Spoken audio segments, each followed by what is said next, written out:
حضرت امام حسین رضی اللہ تعالیٰ عنہ یہ حضور کی اولاد پاک ہیں. پیروں کو نا تھوڑی مٹی لگ گئی. عمر جوانی کی تھی، داڑھی مبارک ساری سیاہ تھی، کالی تھی. حضرت ابو ہریرہ ان سے سالوں بڑے تھے، امیر المومنین فی الحدیث. حضرت ابو ہریرہ نے دیکھا کہ امام حسین کے مقدس قدموں کو مٹی لگ گئی. کسی سے بھی کہا جا سکتا تھا ذرا امام صاحب کی توجہ کرانا، یہ ذرا مٹی اتار دینا، لیکن حضرت ابو ہریرہ جھٹ سے اٹھے، اپنی پگڑی کھولی، اس کا پلو لیا اور حضرت امام حسین کے پیروں سے مٹی صاف کرنی شروع کر دی. کیوں کہ اہل فضل ہی کسی کی فضیلت کو جان سکتا ہے، عزت والا ہی کسی کو عزت دیتا ہے. جس کے پاس وقار ہو. او میرے سنگیو، لوگوں کی باتوں میں نہ آنا، یہ تمہیں الجھا دیں گے، یہ تمہیں تفریق میں ڈال دیں گے، یہ انتشار برپا کریں گے. یہ وہ حسین جماعت ہے جو حضور کے سامنے بیٹھا کرتی تھی. ان سے پیار کرنا، ان سے محبت کرنا. آپ کبھی ترمذی کی ایک حدیث پڑھیں تو مر جانے کو جی کرتا ہے. حضور نے فرمایا تھا میرے صحابہ کے بارے میں اللہ سے ڈرنا، میرے بعد انہیں اپنی زبانوں کا نشانہ نہ بنانا. کاش کوئی ان جملوں کا درد سمجھ سکے. فرمایا رب سے ڈرنا، اور کریم فرمانے لگے جس نے ان سے محبت کی میری محبت کی وجہ سے محبت کی، اور جس نے ان سے عداوت رکھی میری وجہ سے رکھی. کبھی بھی کسی اور جو حضور کی اولاد ہے. صحابہ کرام نے ایک جگہ کچھ نذرانہ جمع کیا اور جمع کر کے کہا کہ حضور کی بارگاہ میں پیش کرنا ہے. اخراجات بہت زیادہ ہیں اور ظاہری وسائل اس ترتیب سے نہیں ہیں. یہ نذرانہ ہر مہینے پیش کرنا ہے. جب وہ لے کے حضور کی بارگاہ میں گئے نا تو اللہ نے قرآن نازل کر دیا.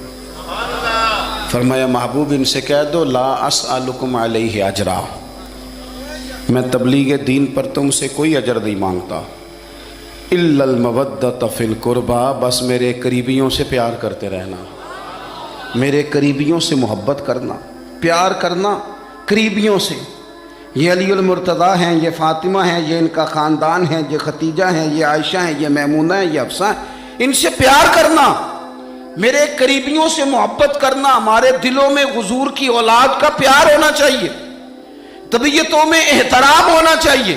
ہمارا مزاج، ہمارا دل ان کے لیے دھڑکنا چاہیے. ہمارے لہجے، ہمارے انداز ہمیشہ ان کے حق میں نرم ہونے چاہیے. میں کہہ چکا ہوں سید کا صرف عقیدہ ٹھیک ہونا شرط ہے، باقی آپ تحقیق اور تفتیش میں نہ پڑیں، وہ جانے رب جانے. آپ کوشش فرمائیں ہماری اولادیں، ہم خود اور اہل فضل کا ادب کبھی نہ چھوڑیں. دوسری بات آپ سے یہ عرض کرنی ہے، اس کو اچھی طرح سمجھ لیں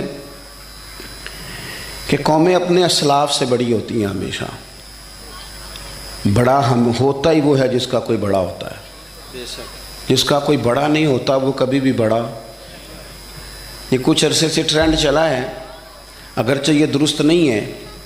آپ کسی سنار کی دکان پہ جائیں تو اس نے اپنے پیچھے نا اپنے والد صاحب کی اور دادا کی فوٹو لگائی ہوتی ہے. حکیم کی دکان پہ چلے جائیں، کپڑے والی دکان پہ چلے جائیں تو اس نے پیچھے اپنے دادا کی، والد کی فوٹو لگائی ہوتی ہے. اگرچہ یہ درست نہیں، تصویریں نہیں لگانی چاہیے. تصویریں ان کے کیا، پیروں کی بھی نہیں لگانی چاہیے. جہاں تصویر ہوتی ہے وہاں نماز کیسے پڑھی جائے گی؟ فرشتہ رحمت کا نہیں آئے گا. یہ تو اب ایک ضرورت بن گئی. تو اب ضرورت کیا، اب تو خیر نفسیاتی مسئلہ بن گیا ہمارا. یہ نفسیاتی مسئلہ ہے. یعنی سلام بعد میں فوٹو پہلے. یعنی سیانے سیانے لوگ، اور یہ ہمیں ایسے کھیل تماشے میں لگایا گیا ہے کہ میں ڈھیر سارے لوگوں پر غور کرتا ہوں، پھر ان کے لیے دعا کرتا ہوں کہ یا اللہ ان کی مدد فرما. یعنی اس طرح کی حالت ہے کہ وہ زندہ ہی موبائل کے اندر ہے. ہر چیز ہی. مجھ سے ایک دفعہ ایک صاحب نے پوچھا مولوی آج کل بڑے لڑ رہے ہیں. میں نے کہا وہ 4-5 ہے جن کو آپ موبائل پہ دیکھتے ہیں. آپ میرے ساتھ آئیں، میں آپ کو 20 اور سینکڑوں شیخ الحدیث بتاتا ہوں جو سکون سے بیٹھ کر رسول اللہ کا دین پڑھا رہے ہیں. تو آپ مسئلہ صرف یہ ہے کہ ہم نے کل زندگی وہ سمجھ لی ہے جو موبائل کے اندر ہے. بہرحال وہ تصویر لگائی ہوتی ہے سنار نے بھی اور حکیم نے بھی اور ڈاکٹر نے بھی اور بہت سارے لوگوں نے کہ جناب اب یہ جو تصویر لگاتے ہیں تو اس کے پیچھے پوری حکمت ہوتی ہے. آپ ان سے پوچھتے ہیں یہ فوٹو کیوں لگائی ہے تو وہ کہتے ہیں ہم یہ بتانا چاہتے ہیں کہ یہ کام آج نہیں ہم نے شروع کیا، ہمارا شجرہ پرانا ہے، ہمارے باپ دادا سارے یہی کام کرتے تھے، ہمارا خاندانی ورثہ ہے.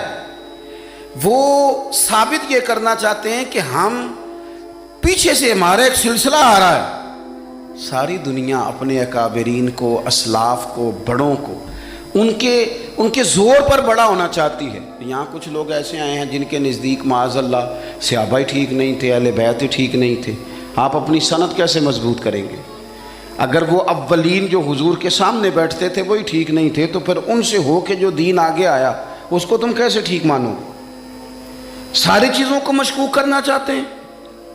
ہمارے بزرگوں نے، امام بخاری نے، امام مسلم نے محنت کر کے حدیثیں تلاش کی، اصول بیان کیے کہ یہ حدیث صحیح ہے، متواتر ہے، حسن ہے، ضعیف ہے، کیا ہے، اس کے اصول اور قاعدے بیان کیے. اور جب انہوں نے خود پوری تحقیق کی، آپ مشکل بات نہیں کر رہا، تھوڑی سی آپ غور کریں گے، انہوں نے سینکڑوں میل کا سفر کیا، گھوڑوں پہ، پیدل، اونٹوں پہ، ریسرچ کر کے بتایا کہ یہ حدیث بالکل درست ہے، اپنی سند کے اعتبار سے، متن کے اعتبار سے یہ متواتر درجے کی ہے. انہوں نے پوری ریسرچ کی. پھر غور کریں کیا کہہ رہا ہوں، جب پوری تحقیق کر لی تھی تو پھر انہیں کہنا چاہیے تھا نا یہ نبی پاک نے فرمایا ہے، کہنا چاہیے تھا نا کہ یہ حضور نے فرمایا، ہماری تحقیق ہے، حدیث درست ہے. لیکن کسی نے بھی ڈائریکٹ نہیں کہا. انہوں نے جب بھی کہا کہنے لگے حضرت عبداللہ ابن عمر فرماتے ہیں کہ حضور نے یوں فرمایا، حضرت انس بن مالک فرماتے ہیں کہ حضور نے یوں فرمایا، حضرت جناب سیدہ عائشہ صدیقہ فرماتی ہیں یوں حضور نے فرمایا، حضرت ابو ہریرہ فرماتے ہیں یوں حضور نے فرمایا.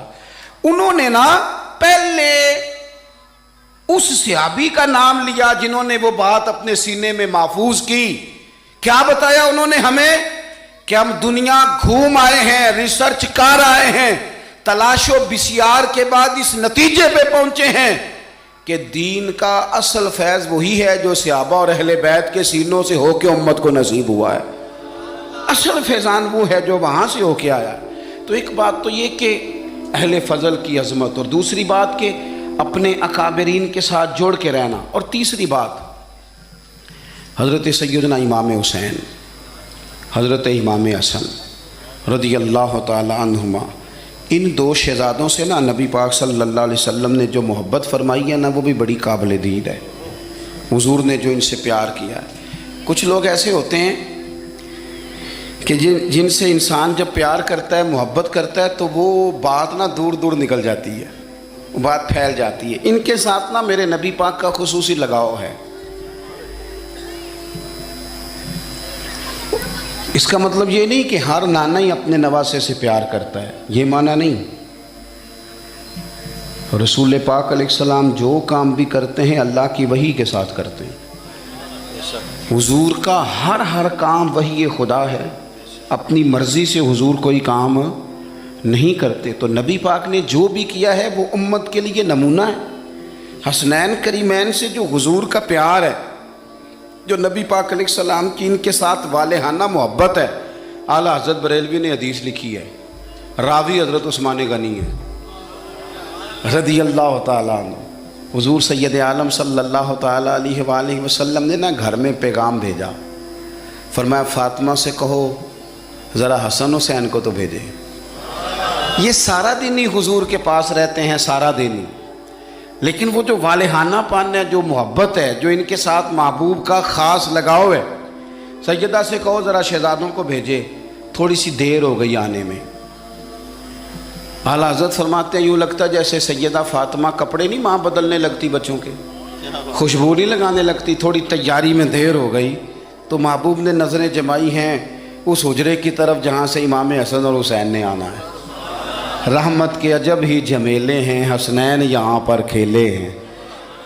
تو دونوں شہزادوں جب دروازہ کھلا تو حضرت عثمان غنی کہتے ہیں بچے جب نکلے نا دونوں تو یہ کوئی 10 15 50 100 میل دور سے تھوڑی آ رہے ہیں، تو یہیں رہتے ہیں. محبوب کے قرب خاص میں انہیں سایہ کرم ہر وقت نصیب ہے. لیکن نبی کریم علیہ السلام کا جو والہانہ پن ہے، جو ان کے ساتھ حضور کا رشتہ محبت ہے، جیسے ہی دونوں شہزادے آئے حضرت عثمان غنی فرماتے ہیں محبوب نے مقدس گھٹنے زمین پہ رکھ دیے اور دونوں بازو کھول دیے. ایک شہزادہ اس سینے سے لگ گیا اس کندھے سے، ایک اس کندھے سے لگ گیا. اور پہلے بھی حضور پیار کرتے تھے، پر آج تو رخ ہی بدل گیا بات کا۔ اللہ کے پیارے حبیب علیہ الصلوۃ والسلام فرمانے لگے، اے اللہ، یہ دونوں شہزادے کندھے سے لگے ہوئے، حضور فرمانے لگے، اے اللہ، میں ان دونوں سے محبت کرتا ہوں، تو بھی ان سے محبت فرما۔ اور کہا، اے اللہ، جو جو میرے حسن حسین سے محبت کرے تو ان سب سے محبت فرما، تو ان سب سے پیار کر جو میرے حسنین سے پیار کرے۔ اللہ کے پیارے محبوب علیہ السلام کی محبت جب حضور کو، بھئی جس چیز کی طرف محبوب نے ایک دفعہ دیکھا ہے نا، وہ غار ثور میں حضور ایک دفعہ گئے ہیں، 3 دن قیام کیا، ایک دفعہ گئے، تو ہمارا تو کئی بار جانے کو دل کرتا ہے۔ جہاں حضور تھوڑی دیر قیام فرمائیں اس جگہ سے پیار ہو جاتا ہے، اور جن شہزادوں سے حضور اس والہانہ انداز میں پیار کریں، ان کی محبت، ان کا پیار ہمارے دلوں میں ہونا چاہیے، اور کچھ نہ ہمارے جذبات ہونے چاہیے، کچھ ہمارے جذبات میں والہانہ پن ہونا چاہیے ان شہزادوں کے لیے۔ آج کل نا ہمارے ہاں دور ہے تقریروں کا، پوسٹیں لگانے کا، اپنی اپنی اور ویسے بھی جو ہم لکھ رہے ہوتے ہیں، جو بول رہے ہوتے ہیں، وہ اپنے لیے نہیں ہوتا، الا ماشاءاللہ، وہ تو سامنے والے کے لیے ہوتا ہے۔ وہ تو حضرت مجدد الفسانی رحمۃ اللہ علیہ کے حالات پہ ایک سیرت نگار نے لکھا ہے کہ آپ نے ایک شخص کو نا اپنے سلسلہ نقشبندیہ میں اجازت دی کہ اب آپ بھی آگے اللہ اللہ بتائیں، تربیت کریں، یہی طریقہ ہوتا تھا، تو ان کو خلافت دے دی، اب وہ سلسلہ طریقت میں آگے اشاعت سلسلہ کا کام کریں گے۔ کچھ عرصے کے بعد وہ خلیفہ صاحب نے حضرت شیخ کو خط لکھا تو کہنے لگے، حضور آپ نے فقیر کو اجازت دی تھی، اب میں تقریر بھی کرتا ہوں، تدریس بھی کرتا ہوں، تصنیف بھی کرتا ہوں۔ تو حضرت فرمانے لگے، آپ بہت اچھے کام کر رہے ہیں، رب آپ کو برکت دے، پر یہ سارا کچھ تو آپ لوگوں کی اصلاح کے لیے کر رہے ہیں، کچھ اپنے لیے بھی کرتے ہیں، رات کو تہجد میں اٹھ جاتے ہیں، کچھ اللہ کے حضور رونا نصیب ہو جاتا ہے، کچھ آپ کو درود و سلام کی کیفیات نصیب ہوتی ہیں، یہ تو جو کچھ ہے الحمدللہ بہت اچھا ہے، قابل تعریف ہے، پر یہ تو آپ خدمت دین کا کام کر رہے ہیں نا، لوگوں کی، آپ اپنے لیے کیا کر رہے ہیں؟ یہ بھی تو مقام غور ہے۔ بہت ساری چیزیں آج ایسی ہیں جو تقریروں میں، تحریروں میں، لیکن ہمارے پرانے بزرگ جو تھے ان کا رنگ اور تھا، ان کا انداز والہانہ تھا، والہانہ۔ میں نے کئی دفعہ سنائی ہے بات، پھر سناتا ہوں۔ بڑی عید پہ نا میرے والد صاحب چاول لائے، غریب گھر تھا تو ثابت چاول اور بہترین چاول کم ملتے تھے، تو جو زیادہ اچھے چاول تھے اماں جی نے ایک دفعہ پکائے تو وہ بڑے اچھے لگے، تو سب نے تعریف